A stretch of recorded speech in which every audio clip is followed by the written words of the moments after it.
Olá! Você sabia que só em 2012 cerca de 1.500 brasileiros morreram no exterior?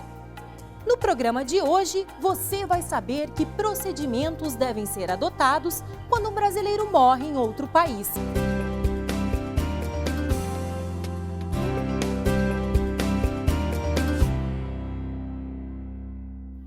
Quanto custa o traslado de um corpo para o Brasil? E quem paga essa conta? Confira agora na reportagem de Aline Carrijo.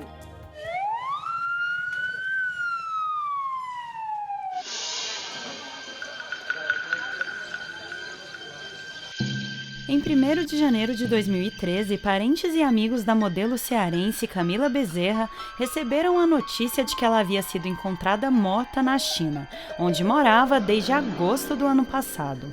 Eu recebi a notícia às 7h30 da manhã, uma ligação que eu recebi da mãe de uma modelo, que eu gostaria de comunicar que a sua filha está morta e o corpo dela encontra-se no IML. Além da dor desse momento, a mãe precisou enfrentar outro sofrimento. Devido aos trâmites burocráticos, o corpo da filha demorou 45 dias para chegar ao Brasil. De acordo com este funcionário de uma funerária, o tempo para o traslado de um corpo varia de país para país e também com o tipo de morte. Nós consideramos dois tipos de óbito, morte violenta e o natural. Normalmente o natural é o caso mais tranquilo e mais rápido para se resolver. Morte violenta exige mais tempo e gera em torno de 3 meses para resolver tudo isso. Em geral, é a família que tem de arcar com o gasto do traslado do corpo.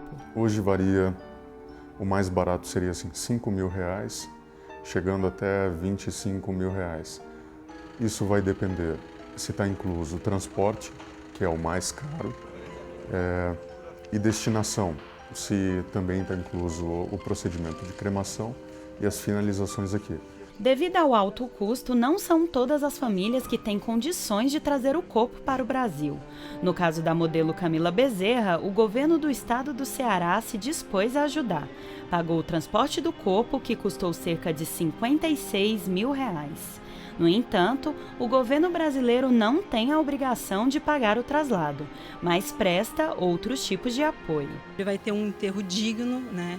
A gente vai prestar toda a assistência cabível, quando muitas vezes se coloca uma placa no jazigo, se a família não tem condições, a gente pode auxiliar nisso também.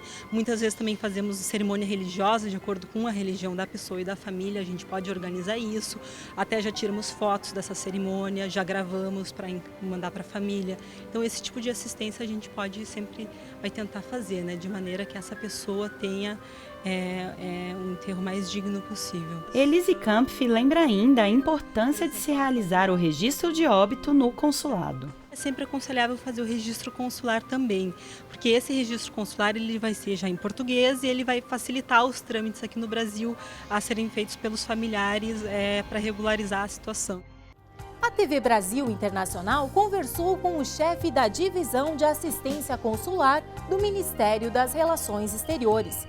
Ele explica como a família deve agir se um parente vier a morrer no exterior. Bom, a primeira atitude a ser tomada é procurar o Núcleo de Assistência Brasileira, o brasileiro que está no Brasil, aqui em Brasília. Entrar em contato com esse núcleo, que por sua vez vai entrar em contato com o consulado no exterior para informar do óbito e pedir que o consulado tome todas as providências necessárias para ajudar e assegurar que tudo ocorra de uma forma digna e com a brevidade possível.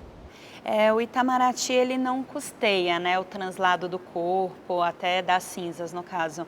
Mas uma família que não tem a condição financeira de fazer isso, existe alguma outra alternativa? O que o Ministério faz nesses casos é primeiro prestar toda a assistência possível ao caso. Primeiro em termos de documentação, providenciar os documentos junto às autoridades locais, intermediar os contatos dos familiares com essas autoridades, se houver família no país, na cidade onde ocorreu o óbito.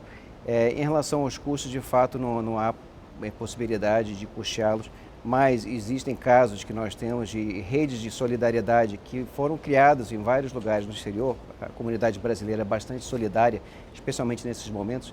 Então as pessoas costumam, de vez em quando, criar um fundo especial para isso e ajudar a pessoa que está enfrentando essa dificuldade. Fora isso, a assistência consular inclui, se o sepultamento for no exterior, acompanhamento total de todo o processo. Se a pessoa não puder se deslocar ao exterior para acompanhar, se o sepultamento for no exterior, pode ser filmado, pode ser feita uma cerimônia religiosa, independentemente da crença da pessoa, para assegurar que seja feito de uma forma digna e que a pessoa tenha uma lembrança, um registro desse fato.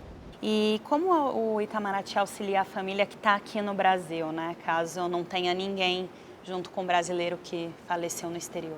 Isso ocorre com uma certa frequência e a autoridade consular, em relação aos documentos preparados, tem a possibilidade, nesses casos excepcionais, inclusive assinar os documentos em nome da família.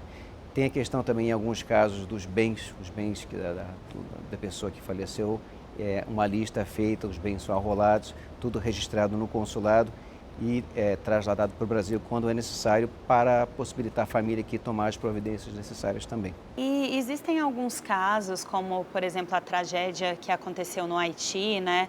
Ou até casos de violação de direitos humanos, como tortura ou tráfico de pessoas. A posição do Itamaraty muda nesses casos?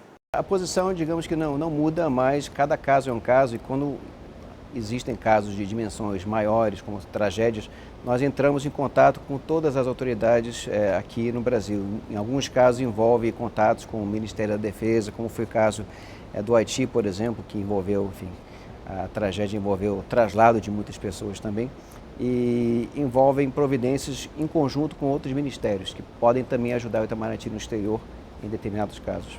Perguntamos aos imigrantes brasileiros: como é o sistema de saúde no país em que você mora? Pelo Facebook, a Cíntia Rodrigues, que vive em Edimburgo, na Escócia, diz: o sistema público de saúde britânico é motivo de orgulho tanto para a população quanto para o governo. Nunca esperei mais de 15 minutos para ser atendida. Na consulta com hora marcada, impera a pontualidade britânica. Além disso, você recebe todos os remédios de graça. A Renata Zecchi, que mora na Itália, conta: o atendimento aqui é muito bom. Não tenho palavras para descrever o atendimento nos hospitais públicos. Vamos a um rápido intervalo. No próximo bloco, você confere uma entrevista com o deputado federal Cândido Vacarezza. Ele tem um projeto para beneficiar famílias de brasileiros mortos no exterior.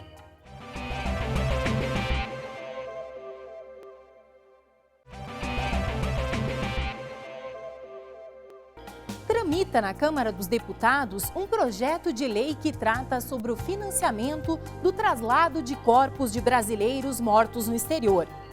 Veja agora a entrevista com o autor da proposta, o deputado federal Cândido Vacarezza. Deputado, o que prevê o projeto de lei 3.980 de sua autoria?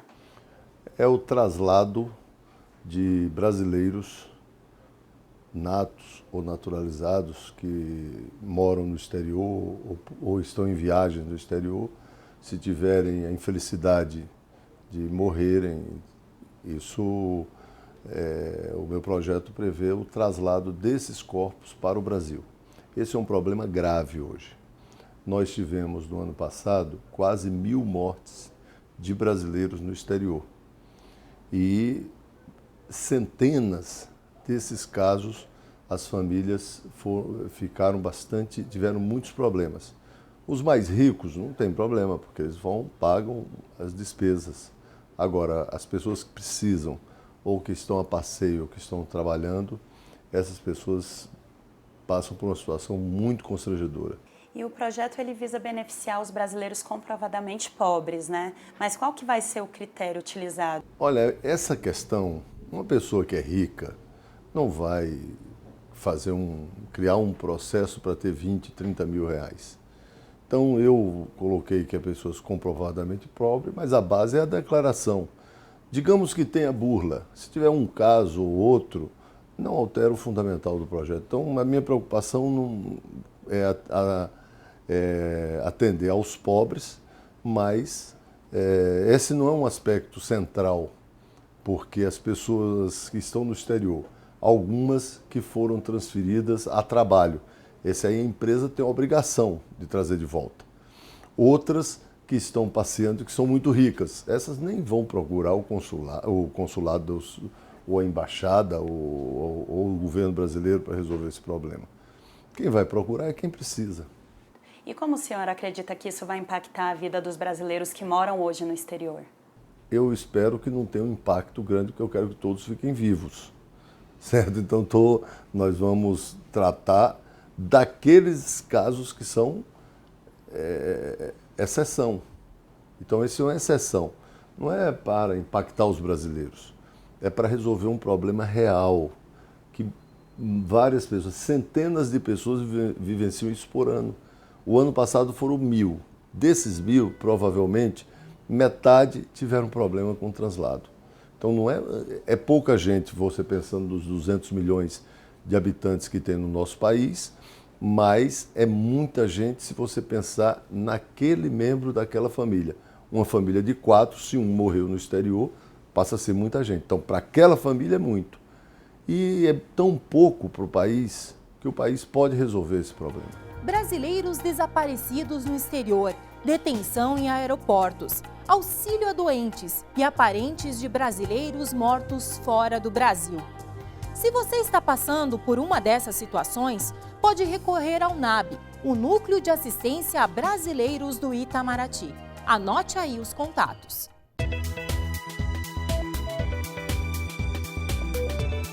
Para entrar em contato com o NAB, o telefone é 61 2030 8804. O atendimento é das 8 às 20 horas, horário de Brasília.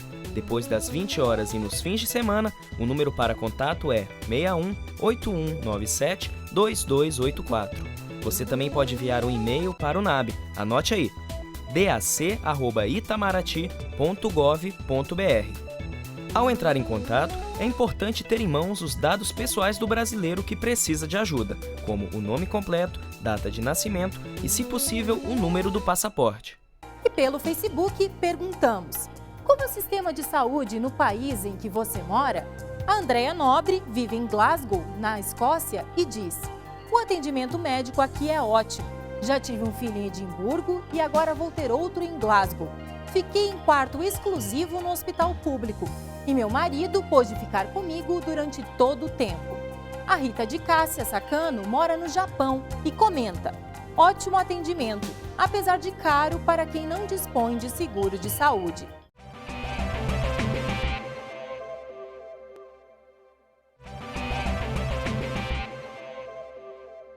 Você gosta de música brasileira e está em Portugal? A gaúcha Adriana Calcanhoto faz shows em várias cidades portuguesas. Não, de novo não. Adriana Calcanhoto em Portugal. No dia 12 de abril, a cantora começa sua turnê na Culture Guest, em Lisboa. No dia 13, ela sobe ao palco do Teatro Virgínia, em Torres Novas. No dia 16, é a vez do show na Casa da Música, na cidade do Porto. Mudar de vez o curso dessa história. No dia 18, a Adriana canta no Teatro José Lúcio da Silva, em Leiria. No dia 19, ela se apresenta no Teatro Avenica, em Castelo Branco. E no dia 24, ela se despede dos portugueses com um show no Teatro Micaelense, em Ponta Delgada. Deixe-me sozinho, porque assim eu viverei em paz. Os mais recentes são os álbuns Patim Pintlês, voltado às crianças, e o Micróbio do Samba, lançado em março de 2011, todo dedicado, é claro, ao samba. Por capricho. Quem também participou da nossa enquete pelo Facebook foi o Rodolfo César de Souza, que mora em Dublin. Sobre o sistema de saúde na Irlanda, ele diz: não precisei passar por atendimento público, mas devo dizer que não é dos melhores. Tenho amigos que passaram por hospitais públicos e esperaram mais de 4 horas na fila. Já a Mariana Lued, que mora em Berna, na Suíça, comenta: aqui pagamos uma espécie de convênio para ter direito a ir ao médico ou hospital sem pagar a mais por isso. As apólices são bem caras, mas pelo menos o atendimento é bom. O Brasileiros no Mundo fica por aqui. Sugira um tema para o programa. Envie um e-mail para brasileiros@ebc.com.br. Esta é uma produção da TV Brasil Internacional. O Brasil onde você estiver. Até a próxima semana.